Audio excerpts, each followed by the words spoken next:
Andy, today, following on from my last video about how policies will be done well, I'm going to explain how to demonstrate that a policy in a given round will be done poorly. I'll assume you've watched the last video. If you haven't, please check it out.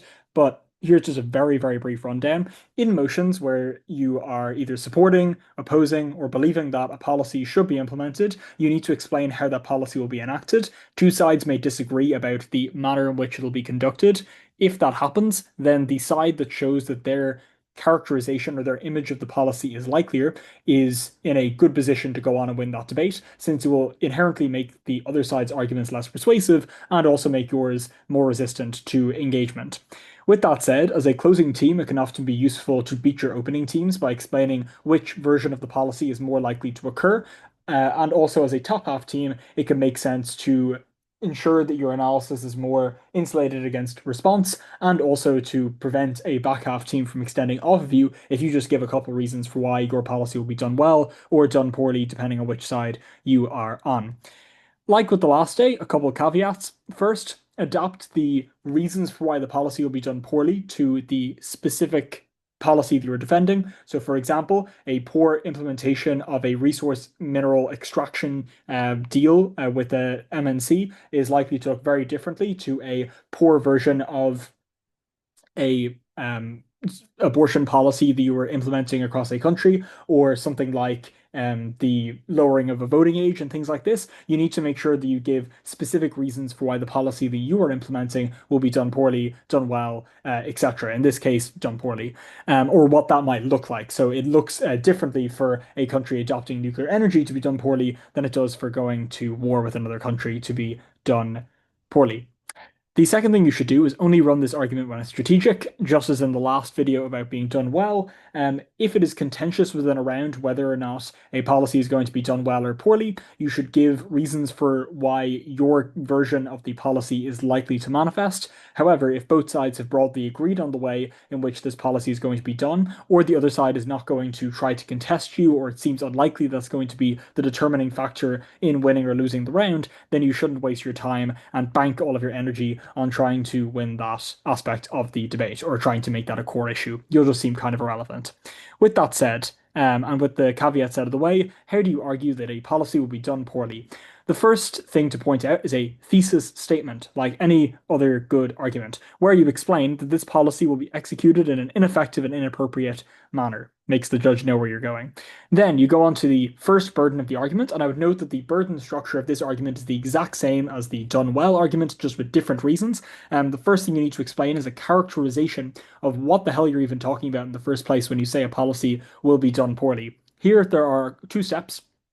The first is an illustration. So, what does it mean for a policy to be done poorly? Give me a few examples. Who is enacting this policy in an ineffective manner? How reckless is this going to be done? Maybe a good tool that you could use to explain this is to say that the policy will be one size fits all across all jurisdictions, when in fact there's nuance in the actors affected by it, and there's a spectrum of instances in which we need to address the underlying problem.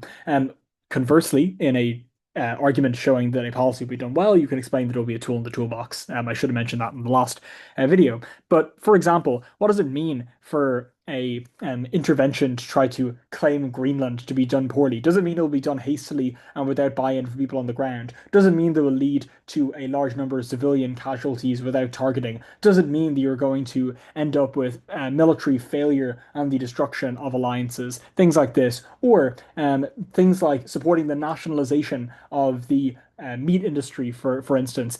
Can this be done poorly? Is it the case that it is going to result in enormous job losses, that is going to actually lead to lowering quality of production processes, which leads to massively increased acute pain, which is put onto animals, things like this. So give examples, explain how it will operate, and visualize this in the worst possible scenario, or maybe not the worst possible, but the worst plausible scenario is a better way to put it. Not the worst, like, if this policy gets implemented, the world will explode. But what is the worst version which you can reasonably claim will actually happen in the debate?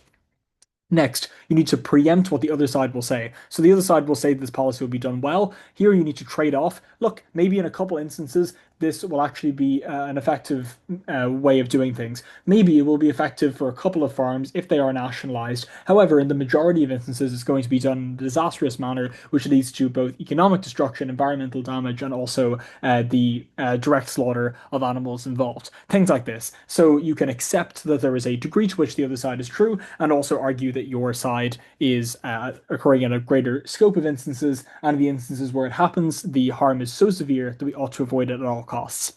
I've already explained this broad logic in the last video, and I'm going to go into the newer sections now.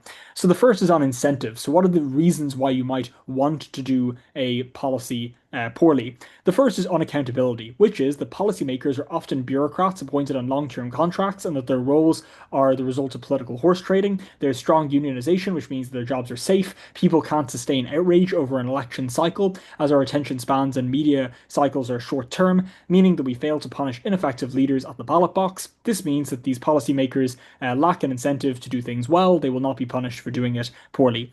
A second thing you could argue is corruption, which is that due to things like lobbying and bribery, there will be special interests and donors representing a small portion of the population who will pay substantial sums of money to convince policymakers to tailor policies in their interest rather than the general interest. The needs of the elite groups often come at the expense of the majority, since these groups have different lived experiences, so they cannot empathize with each other, and because wealthier people benefit from the exploitation of poorer segments of the population through wage slavery, tax avoidance, and so on. Hence, policymakers are financially rewarded for constructing policies which harm most people. Thirdly, just simply epistemic gaps. This is a big word, a philosophy word. It just means that you can't really understand what it's like to be somebody else. There's a fundamental disconnect between the people making the policy and those who are affected by it, which is that, much like lobbyists, the policymakers themselves are often privileged. They construct policies which work in their favor at the expense of others. This is compounded by the fact that while policymakers may have access to empirical information, they can't understand the implications of it on a human level. So even with the best intentions, they construct policies which are ill-suited.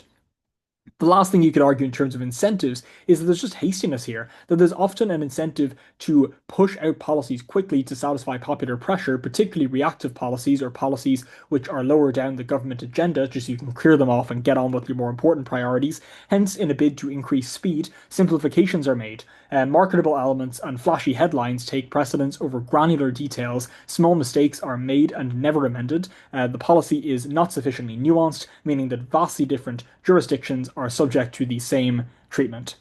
Those are reasons why you might want to do the policy poorly, why you might be incentivized to do the policy poorly, that it's you need to be hasty, you don't understand what other people are thinking, that other people are paying you to do it poorly, and also that you're just not accountable, so why would you even try to get it right? But now, why is it that you're not able to get it right? And in the last video on doing things well, you need to both want to do the policy well and also be able to do the policy well in order for the outcome to be effective and appropriate.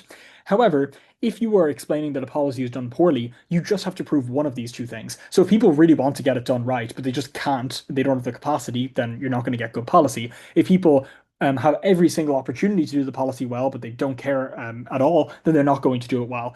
So if you just prove one of these two things, then it's effective to get the argument through. So it's usually a lower burden to prove that a policy will be done poorly. But with that in mind, how do you prove that you're unable to do the policy well? Here I'll just give maybe 3 or 4 reasons. Firstly, funding. This is that the actor creating the policy lacks the financial capital to implement it effectively. Funding is necessary for attracting human capital, marketing the policy, gathering necessary raw materials for implementing it, or complying with international regulations. In the absence of this, you can't do it properly. Secondly, human capital. This is where you argue that the people designing the policy or implementing it are just not competent enough to do so. They don't have the manpower, the intelligence, the experience to make it work. A third reason you could give is media scrutiny, the actual opposite of the reason given in the previous presentation, which is that since there's incessant media scrutiny on the policy, it primes markets and individuals to dislike it before it's even given a chance, and our ingrained status quo biases, paired with overweighting of its sensational content and biased narratives, leads us to reject policies and resist their implementation, even when they would be good. This can also sap away at the morale and the energy of those implementing the policy, because they have to divert their attention towards doing things like justifying its existence, another reason given in the done well video, which means that they're not able to put all of their collective effort towards doing it in the best manner. A final reason I'll just give is unrest, which is that the policy's environment is beset with unrest, and this can manifest as crime, poverty, poor information, and underdeveloped adjacent services and industries. This primes the policy for failure because society is ready for backlash, which spirals, causing the initiative to fail and discrediting future, less controversial policies of the same kind before they can even start.